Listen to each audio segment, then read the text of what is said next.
live. I'm just gonna check on my Facebook if we are live. If we are live. One second. I think I clicked live, but I still don't see myself. Gina, do you mind to check on GC? I think. Oh yeah, we are live. I still don't see myself. We are live. Gina, do you mind to check on? Yeah. Hi guys. So we have here today a guest speaker, health stylist, Gina. Hi. Welcome, Gina. So Thank happy you. to have you here. I'm so happy to be here. Gina, could you tell your name, the health stylist? Yeah, It's such a beautiful name. thank you. How did you come up with this name? What does it mean to you? Actually, it's quite a long story. I was when I finished my coaching studies, and I started out with calling myself a vitality coach, Gina. Somebody else named me that, and I was never aligned with that name because it was not my idea, and she just decided because she was building on my website. Then a few years later, I changed it in Gina Vitae. I thought life, Gina, because everything that I've built is built on my own experiences from early life. And then suddenly I was getting more and more ideas like what I wanted to do. I was like, yeah, what I do is more customized. I don't fit in a box. Actually, nobody does, but a lot of people think they do. And I was planning like, okay, I've got so many modalities that I've studied, and all this, everybody needs a different approach. People come with a different entrance or with a different question, and actually everything is always connected. And I was like, health stylist. So one morning at 5 o'clock, I woke up like, I know what I'm going to do. I'm going to be a health stylist because it has a positive tone. People feel more attracted to it than if you say you are a therapist or whatever name. And I don't want to be, and that's, I don't mean it negative, but there are so many coaches at the moment. Actually, I don't want to be referred to as a coach because I'm more than a coach. But that's also part of what I do. And Gina, can you talk a little bit who you are, what you do, what exactly you do, that how you help people? I help people. I did my studies in functional medicine. I did part of stress counseling. I'm a stress counselor. I'm a gut health therapist. I work with hormone health. I work with food and psyche. Um, I'm also a massage therapist already for 25 years. I worked with a lot of Olympic athletes. I traveled halfway around the world with them. Um, so all these, and I'm also a rehabilitation trainer, and I've all these little and big things that combines everything that I do. So the health stylist, is this now that you are working on the like aligning person from inside out, working on the gut, or It how the depends.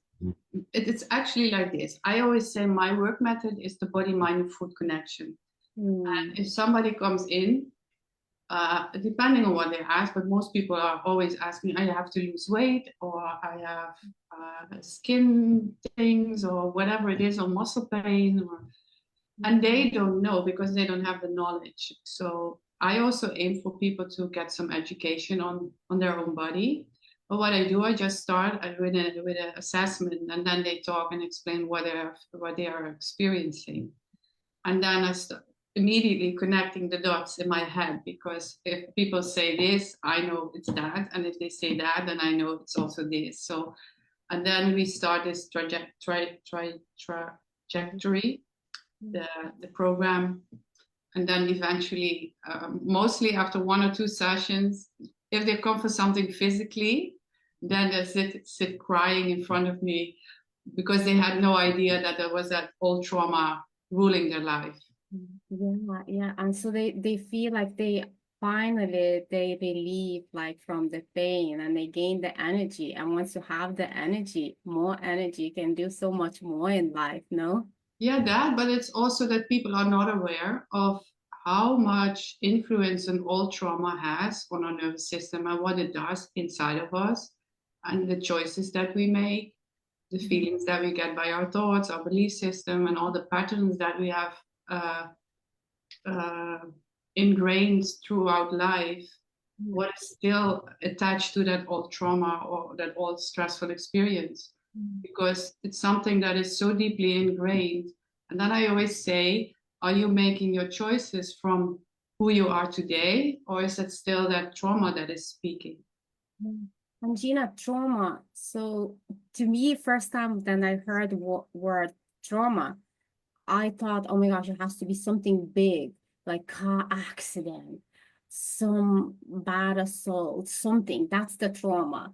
But can you touch a little bit? What is it?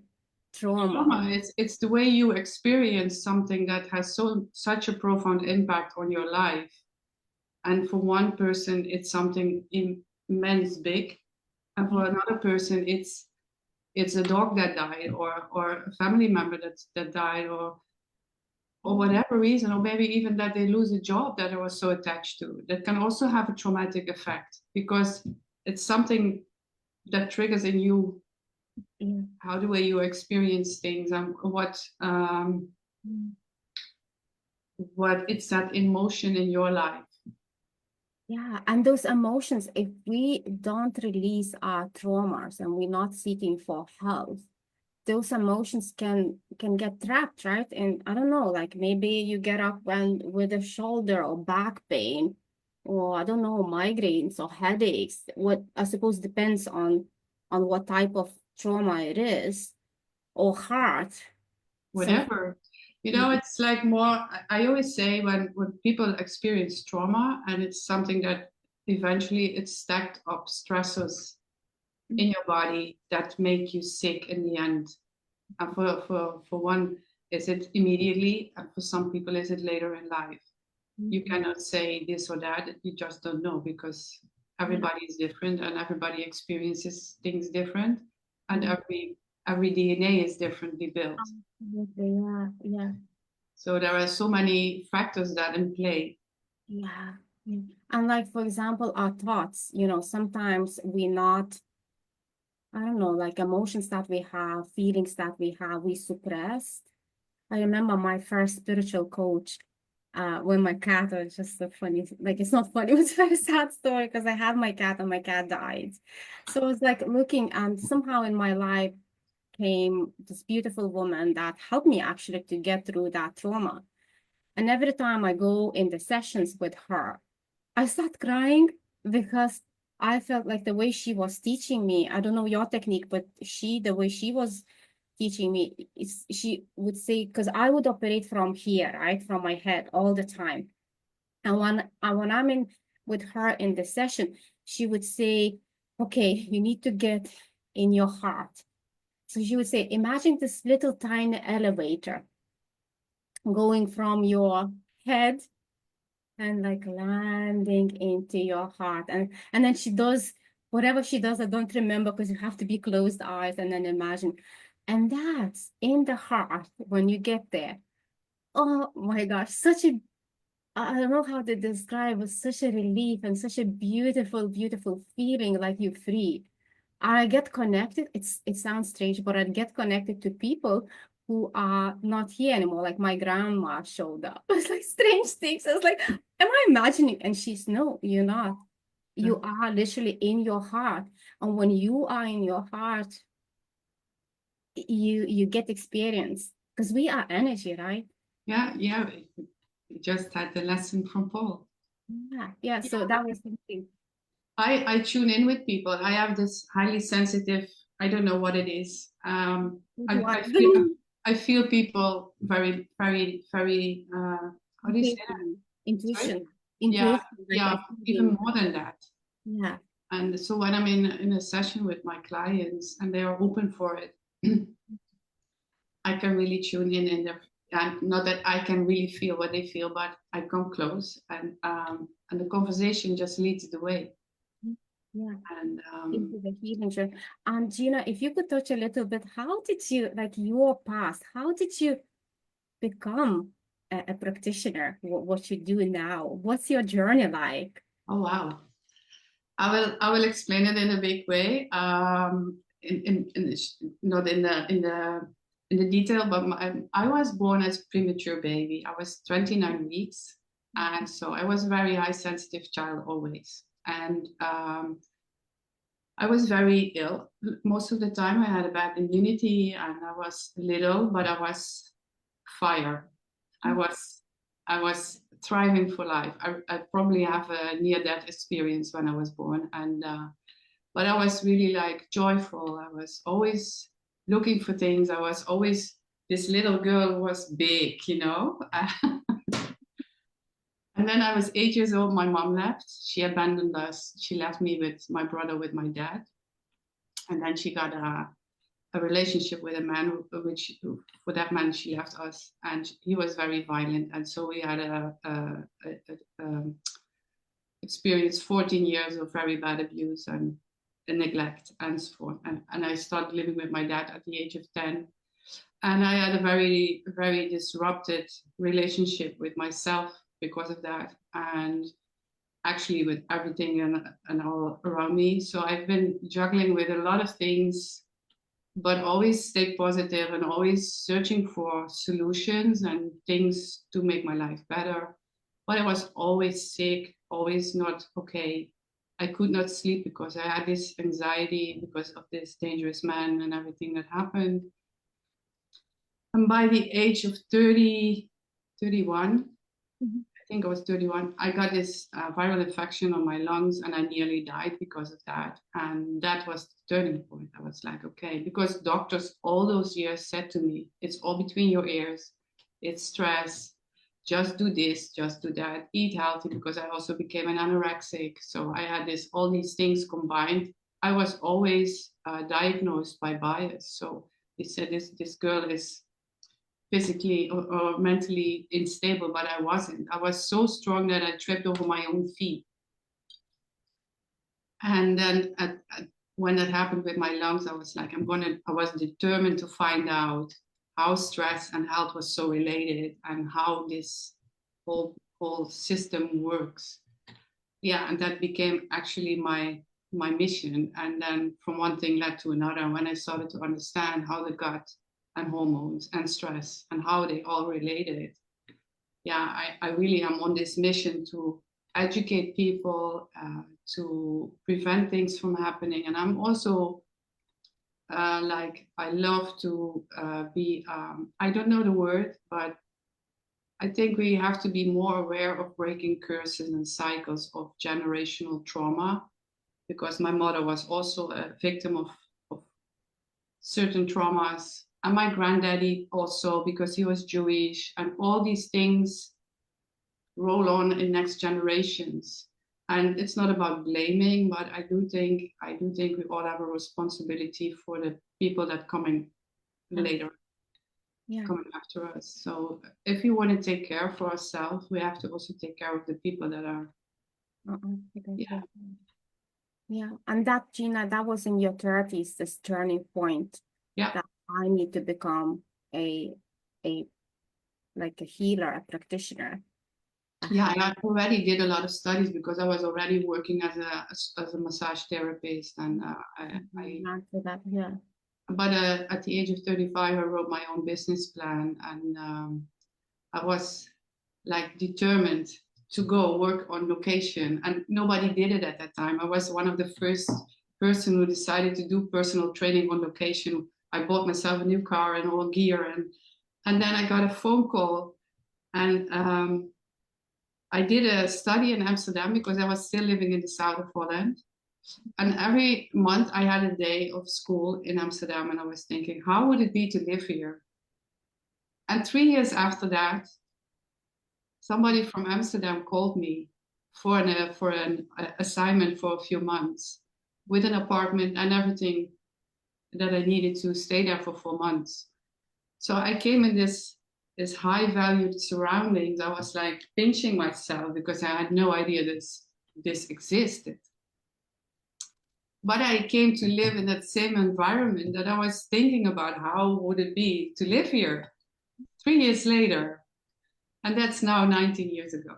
So This is amazing. And you love it, right? The yeah, Amsterdam, absolutely. it feels right because you traveled a lot and you've seen a lot.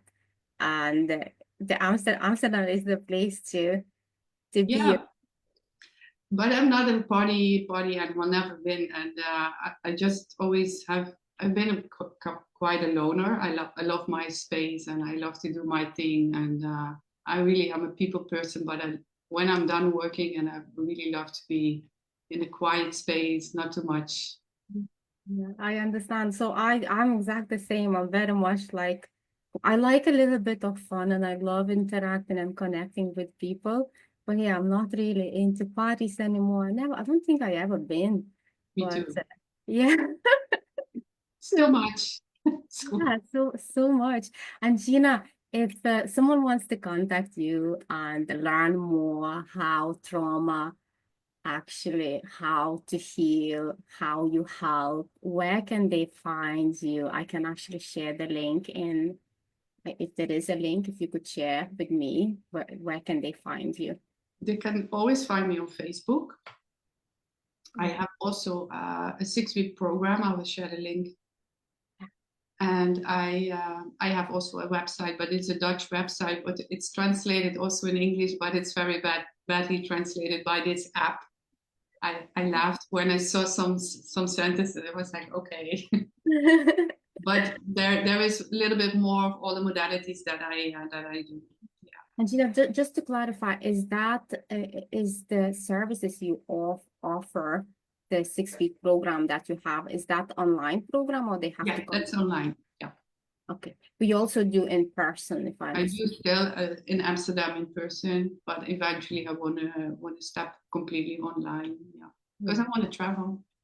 Yeah, I I love want to that. visit all these beautiful people that I've met online. So Yeah. And guys, Gina is part of, how do I say, Gina? Bump Glow. bump global. Yeah, Yeah, so we both are bumpers. That's how we bump into each other. And bump gonna be amazing because here in this group, and who knows where we're gonna bump into each other. And yeah, that's how we connect.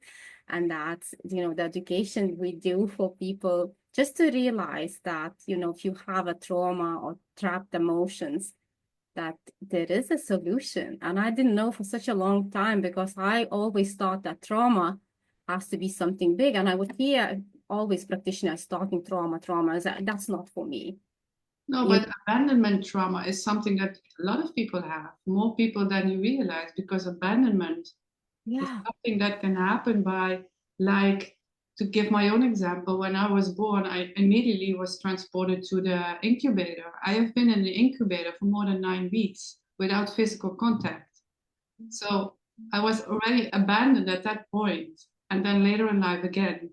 yeah. And Gina, does that affect your life then later, right? If you were abandoned as a baby, you didn't have mom's connection at such a young Absolutely. But age. not only for me, also for my mom. Yeah, yeah. So that is like part of the trauma, and then you don't That's understand. also a trauma. Even though if my mom would have stayed, we had this trauma in our family because she just gave birth to my brother. Yeah. Just to give an example, not that I want to share it so badly, but it's like my brother was 2 or 3 months old, I think, when my mother got pregnant again, and the doctor said it was impossible. Mm. And then she was 5 months pregnant, and her contractions started, and then she was submitted to the hospital to stop the labor.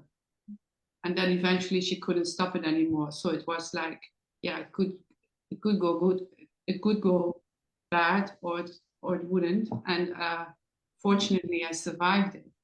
But at that time, it was 1970. I'm almost 55. It's very miraculous that I survived it. Oh. My brother was a little baby at that point, so his attention was taken away from him because of all the things that were going on. My dad was traumatized by it, and my mother. So there is already a trauma in the family system by only that. And we feel the energy as a traumatic energy. You don't have, you feel it that as well, like children can feel it as well. Yeah. And then I was this highly sensitive child, so I It was kind of always connects everything. Why? right? Why you highly sensitive? You were left like alone as a baby. But it's also scientifically proven that babies who are born early or have been in an incubator, the stress response is open very badly because they only have that. There is no safety than just that incubator. And the cortisol release is higher than when a child is being safe in mother's arms. So all these things add up. Adopt and in life and it's amazing once you start untangled and look deep into trauma and I understand. always ask my clients, how was your birth? How was your mother's pregnancy with you? How was your mother's childhood? So I always dive deep in those things just to figure out if there is an old trauma playing in the background that people are not aware of. Yeah. Geez, there's so many things that can happen right to us and the small things that we're keeping trapped somewhere. I definitely keep trapping a lot of my emotions that, like I would never release my emotions to environment, not even in the house. Like some people go in the ice cream. I would trap everything. Okay. So like you get sick. Yeah, you Get get sick. it. And you don't understand why. Like a kind of pretty healthy and all that, but then it hits you. Yeah, and Doesn't that's also why I do what I do, because we can very much be focused on eating healthy and we can exercise. You can do all these good things.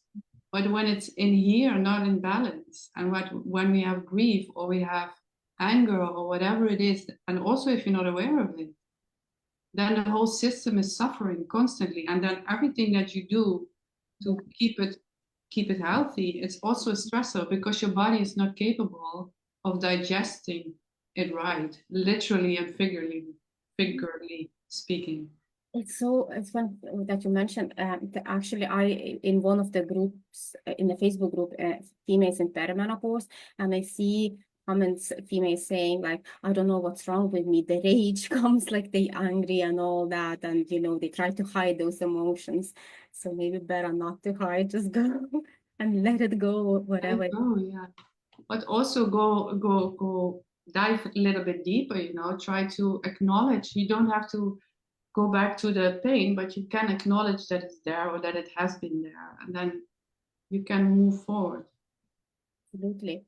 So guys, if you want to learn more about trauma and if you feel like maybe you have trauma, here is Health Stylist Gina. You can contact after this live. I'm going to post where you can find Gina and you can get in touch with her. Gina, was so nice talking to you. Thank you. Yeah, it was Amazing. Thank you so much for finding time to come here. Now I need to figure out how I'm gonna finish this live. There must be a button. So thank you so much, guys. So thank Thank you you. for finish the live.